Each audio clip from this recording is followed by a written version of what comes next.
नमस्कार, daily update में आपका स्वागत है। मैं आपके साथ हंसली। आई नजर डालते हैं आज की खास खबरों पर। मालेगांव महापालिका ऑफिस में नमाज पढ़ने को लेकर विवाद, 7 लोगों पर केस दर्ज। मालेगांव में महापालिका के ऑफिस में नमाज के मामले ने तूल पकड़ लिया है। विवाद को बढ़ता देख पुलिस ने अब एक्शन ले लिया है। गुरुग्राम में रेड लाइट पर खड़ी बाइक को इनोवा ने मारी टक्कर, एक की मौत, दूसरे की हालत नाजुक। गुरुग्राम फरीदाबाद रोड पर भयानक एक्सीडेंट का वीडियो सामने आया, जहां गवाल पहाड़ी चौका की रेड लाइट पर खड़ी एक बाइक पर पीछे से आई इनोवा कार ने जोरदार टक्कर मारी। हरियाणा सरकार के आईडीएफसी फर्स्ट बैंक अकाउंट में 590 करोड़ की अनियमितता, सीएम ने दिए जांच के आदेश। हरियाणा में आईडीएफसी फर्स्ट बैंक के 590 करोड़ रुपए की अनियमितता उजागर हुई है। इस मामले में बैंक ने 4 कर्मचारियों को सस्पेंड कर दिया है। न्याय सिंह सैनी ने जांच का आदेश दिया है। असम में पूर्व पीएम नेहरू की प्रतिमा गिराई, बीजेपी आरएसएस कार्यकर्ताओं पर लगे आरोप। असम में कुछ ही समय बाद विधानसभा चुनाव होने हैं। इसी के मद्देनजर राज्य में सियासी सरगर्मियां तेज हो गई हैं। इस बीच जवाहरलाल नेहरू की मूर्ति गिराने का एक वीडियो सामने आया। पीएम मोदी ने इजरायल के राष्ट्रपति हेर्ज़ोग को दिया भारत आने का न्योता। पीएम मोदी इजरायल के दौरे पर हैं। गुरुवार को इस दौरे के दूसरे दिन उन्होंने इजरायल के राष्ट्रपति से खास बातचीत की। इजरायली राष्ट्रपति ने पीएम मोदी की इस यात्रा को ऐतिहासिक बताया। वहीं पीएम मोदी ने इजरायली राष्ट्रपति को भारत आने का न्योता दिया। उन्होंने कहा कि कृषि पानी के क्षेत्र में इजरायल को महारत हासिल है और इजरायल ने हमेशा भारत के प्रति मान सम्मान का भाव रखा है। मोहम्मद बनते ही दीपक को इफ्तार का न्योता, सीएम धामी ने राहुल गांधी को घेरा, बोले देवभूमि में नहीं गलेगी कांग्रेस की दाल। उत्तराखंड के मुख्यमंत्री पुष्कर सिंह धामी ने कांग्रेस और राहुल गांधी पर तीखा हमला बोला। कोटद्वार की चर्चित मोहम्मद दीपक वाली घटना का जिक्र करते हुए धामी ने तुष्टीकरण की राजनीति और अर्बन नक्सल गैंग की सक्रियता पर गंभीर सवाल उठाए हैं। मैं बालिग हूँ और अपनी मर्जी से आई हूँ। सहारनपुर में मुस्लिम लड़के संग भागी हिंदू लड़की, तनाव के बीच गांव में पहुंचते ना। सहारनपुर के सांगा ठेडा में युवती के लापता होने पर बवाल मच गया। युवती ने वीडियो जारी कर अपनी मर्जी से मुस्लिम युवक के साथ जाने और शादी के कागजात बनवाने का दावा किया है, जबकि परिजनों की शिकायत पर पुलिस उसे बरामद करने के लिए दबिश दे रही है। बिहार में बर्ड फ्लू की एंट्री, सरकारी पोल्ट्री फार्म में 6000 मुर्गियों को मारकर दफनाया, ऊपर से डाला गया नमक। बिहार में बर्ड फ्लू ने चेतावनी की घंटी बजा दी है। टिटकोहरा स्थित सरकारी पोल्ट्री फार्म में बर्ड फ्लू फैलने के बाद 6000 मुर्गियों और बटेरों को मौत के घाट उतारकर दफना दिया गया। उनके ऊपर नमक डालकर इन्फेक्शन रोकने के सभी सुरक्षा कदम अपनाए गए हैं। राज्य पशु विज्ञान विश्वविद्यालय के अनुसार प्रभावित क्षेत्र से 1 किलोमीटर के दायरे में मौजूद सभी पक्षियों को भी नष्ट किया जाएगा, ताकि बीमारी के फैलाव को रोका जा सके। एक्सप्रेसवे पर 6 साल से दफन है मासूम टिल्लू का शव, सड़क तोड़ने के लिए एनएचएआई को लिखा लेटर, दुबई से लौटे पिता।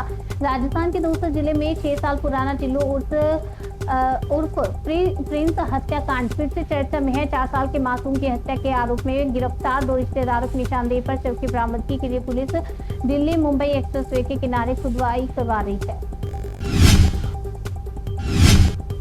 नौकरानी ने रची स्पेशल 26 वाली कहानी, रेड के लिए पहुंची ईडी की टीम, साफ कर दिया मालिक का घर। दिल्ली के न्यू फ्रेंड्स कॉलोनी में बुजुर्ग आर्किटेक्ट के घर पर फर्जी ईडी रेड का पुलिस ने खुलासा किया। लूट के लिए फर्जी रेड की साजिश घर की नौकरानी ने रची थी। नकली ईडी अधिकारी बनकर लाखों की नकदी और घड़ियां लूट ली गई थी।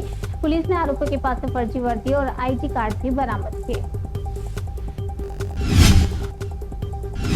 महिलाओं के लिए बड़ी पहल, PM Modi HPV vaccination camp की करेंगे शुरुआत। इस अभियान के साथ भारत में महिलाओं में होने वाले रोके जा सकने वाले कैंसर, खासकर सर्वाइकल कैंसर के खिलाफ बड़ी लड़ाई की शुरुआत मानी जा रही है। इस अभियान का मुख्य उद्देश्य महिलाओं में सर्वाइकल कैंसर जैसी रोकथाम योग्य बीमारी को जड़ से खत्म करना है। दामाद ने ससुराल से चुराया 40 किलो चांदी और आधा किलो सोना, सास ससुर को बेहोश कर की चोरी। बिजनौर के नहटोर में एक दामाद ने रिश्तों को शर्मसार करते हुए अपने ही ससुराल में करोड़ों की चोरी कर लिया। आरोपी ने सास ससुर और मुखबिर पत्नी को नशीला पदार्थ सुंघाकर 40 किलो चांदी, आधा किलो सोने के जेवर लेकर वो फरार हो गया। पुलिस ने मामला दर्ज कर जांच शुरू कर दिया। आरोपी की तलाश जारी है।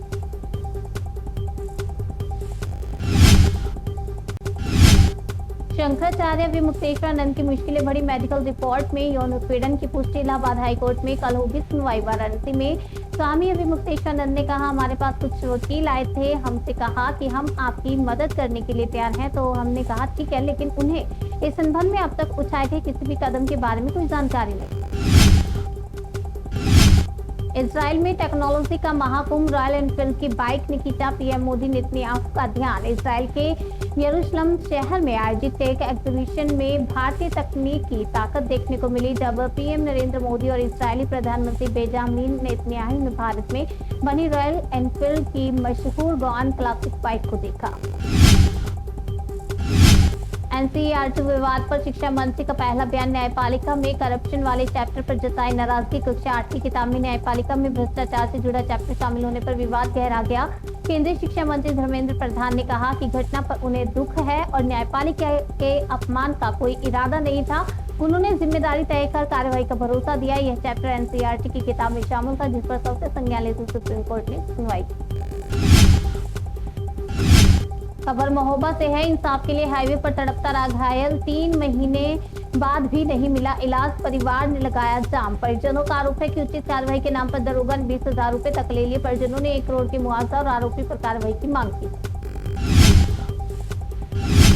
अनिल अंबानी के खिलाफ ईडी की बड़ी कार्रवाई, 3,716 करोड़ का घर किया जब्त। यह मामला अनिल अंबानी की कंपनी रिलायंस कम्युनिकेशन से जुड़े कथित बैंक धोखाधड़ी केस से संबंधित है। ईडी इस मामले की जांच पीएमएलए के तहत कर रही है।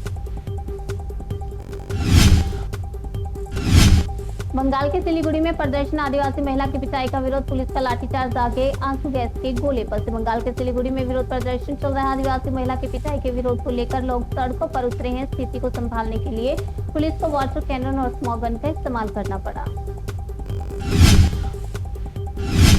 भारत और इजरायल के बीच कई बड़े समझौते, प्रधानमंत्री नरेंद्र मोदी 2 दिवसीय इजरायल दौरे पर हैं। 26 फरवरी को पीएम मोदी और इजरायली पीएम बेंजामिन नेतन्याहू के बीच बैठक हुई। भारत और इजरायल के बीच कई बड़े समझौते हुए। इसके पहले पीएम मोदी ने इजरायली राष्ट्रपति से मुलाकात की। सोशल मीडिया प्लेटफॉर्म एक्स पर पोस्ट कर लिखा, हमारी बातचीत बेहद सार्थक और व्यापक रही।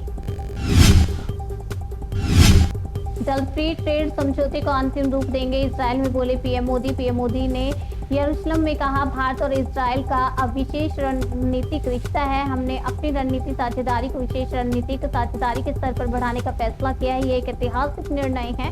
पीएम मोदी ने कहा कि हम जल्द ही फ्री ट्रेड समझौते को अंतिम रूप देंगे। हमने महत्वपूर्ण और उभरती प्रौद्योगिकियों की स्थापना करने का निर्णय लिया है। इजरायल में यूपीआई इस्तेमाल को लेकर भी समझौता हुआ है। डेली अपडेट में आज के लिए फिलहाल इतना ही। तब तक के लिए मुझे दीजिए इजाजत और देखते हैं जनसेतु न्यूज़, जन से सरोकार।